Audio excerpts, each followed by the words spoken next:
రామాపురం గుర్రంకొండ మండలం పీలేరు కాన్స్టిట్యూషన్ నుండి వచ్చినాను సార్. నేను పోల వెంకటరమణ నా పేరు. Retired high school head master.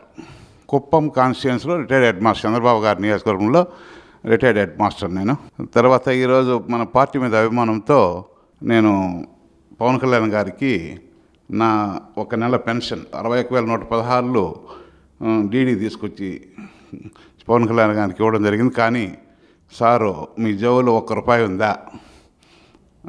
మీరు ఎందుకు పెన్షన్ నాకు అంతా ఒక నెల అంతా ఇచ్చేస్తే మీరేం కావాలా? కాబట్టి ₹1 జేబులో ఉంటే చూడండి. నేను ₹1 లేని దానికి ₹10 వచ్చింది జేబులో తీస్తే. ₹10 మాత్రం తీసుకొని డీడీ వెనక్కి ఇచ్చేసినారు సారు. రాష్ట్రాన్ని కూడా ఒక కుటుంబంగా చూసే పరిస్థితి నాకు అనిపించింది అప్పుడు. కాబట్టి ఇలాంటి వ్యక్తి మన రాష్ట్రానికి పెద్ద మనిషిగా ఉంటే రాష్ట్రం ఎంతో ముందుకు వస్తుందని నేను అనుకుంటున్నాను సార్.